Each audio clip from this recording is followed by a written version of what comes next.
Hi, and welcome to another episode of Hot Takes with me, the Silver Fox. Now we're going to have a look at a story I did a quick flash video on yesterday, which was the scrapping of the climate change targets by the Green SNP government. Now there is a lot of fallout from this, and I will do a separate video on the fallout, but here we're just going to look at the scrapping and the reasons why. And of course the Saturday girl had to sit up there yesterday and explain to everyone why they were scrapping it, what the failure was about, and why they were reviewing the new targets so that it didn't look like they'd failed. But of course they have. It's an absolutely humiliating failure. They were never realistically ever going to hit those targets. It's quite impossible. Not least of which, of course, because net zero is impossible. There is no chance in this universe. The very laws of physics mean it cannot happen. But of course, when you've got morons in charge, it's very hard to educate them in the ways of even simple physics 101. And these people aren't even that clever. So we'll take a look, see why the whole thing was doomed from the start and why it did finally yesterday crumble. Here goes. So, humiliated SNP, and they are to scrap the 2030 climate action target. And indeed, they have scrapped it now, and they've announced that it will be changing from 2030 to 2045, meaning very few, if any, people currently in Holyrood will actually see that date. Either they'll be no longer with us, or at least at the very least they will no longer be members of the Scottish Parliament or MPs or anything. They'll be retired and gone. Thank heavens. Just means we'll have them replaced with more idiots, but different idiots, you know. Same circus, different clowns, put it that way. SNP ministers have been accused of abject humiliation as a legal climate target is set to be officially scrapped today. Now, if that's the legal, if they brought the law in and said that's a legal target, then who's going to prison? No point in having legal targets if nobody faces prison, is there? Anyway, ministers will scrap a key legal climate change target and bring forward a host of key measures to ramp up action in a significant climb down by the SNP Green government at Holyrood. SNP Net Zero Secretary Mary McCallan has confirmed now that the commitment to reduce the 1990 levels of emissions by 75% by 2030 will be removed from legislation subject to the approval of MSPs. It will go through, of course, because they know, and they've known for some time, that it is completely unachievable. Now, one of the side effects of them doing this, of course, is it really does annoy the Greens. Now, I'm going to have a separate issue with that later. There's another video on that separately coming. The Greens are becoming incredibly annoyed at various things. The gender reform bill failure, now the reversal of giving hormone replacement to children. You know, they don't like the idea of children growing up without being chemically castrated or surgically castrated. They don't like, children of Scotland being protected. Don't like that at all. They're quite actually against the Cass report. And now, of course, the SNP are leading this change so that legal climate change targets that were part of the Butte House Agreement have been scrapped. And yet, strangely, the Greens haven't walked, even though that was an absolute red line for them. But it goes to show red lines mean nothing when you're collecting your ministerial salaries. An insider told the Scotsman that in order for the plan to be produced and legally sound, the legislation will require serious surgery. While Miss McCallan is set to point the finger at a lack of ambition in Westminster as the calls for all parties to put politics aside and reject culture wars by backing her plan to get progress back on track. She wants to reject culture wars, this coming from the SNP that's done nothing but since coming to power 17 years ago. This is unbelievable hypocrisy, and it certainly isn't Westminster's fault. Westminster aren't the idiots that brought this law in and said we're going to make this legally binding without a failure to understand even basic science. Oh, they're a right pair, aren't they? Saturday Girl and Gougen. Everyone's to Betsy. Of course it's going to fail when you've got those two running it. The Scottish Conservatives have branded the U-turn an abject humiliation, because of course they have, because it is, for both the SNP and the Greens.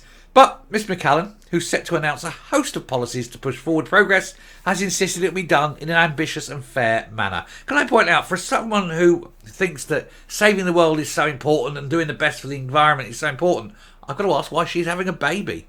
That's the worst thing you can do for the environment, surely. Keep, another mouth, all those resources needed. Surely, if she's that caring, she should decide to not have children. Save the planet that way. Anyway, I suppose it was her fault, when you've got maybe somebody with whom you're working very closely, finding you very attractive. Who knows? Anyway, ministers have been forced to act after a scathing report from the independent watchdog, the Climate Change Committee.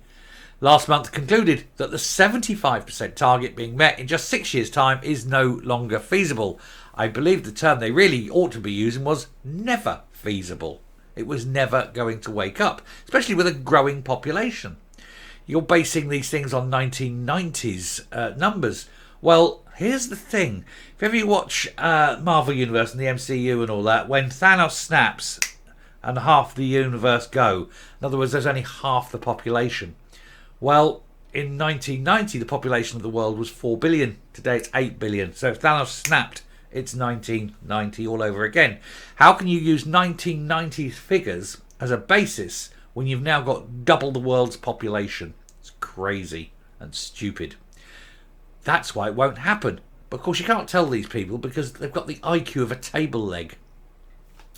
Anyway, the CCC raised concerns at the time of the target being embedded into law in 2019, but MSPs agreed to raise ambition with the legal target. Stupidly, because morons. The Scotsman understands that today's announcement, or which is now yesterday's announcement, would also include a major focus for actions to ramp up progress in reducing emissions. And again, another video on that alone, this particular thing alone later, and you ain't going to believe what they're planning next.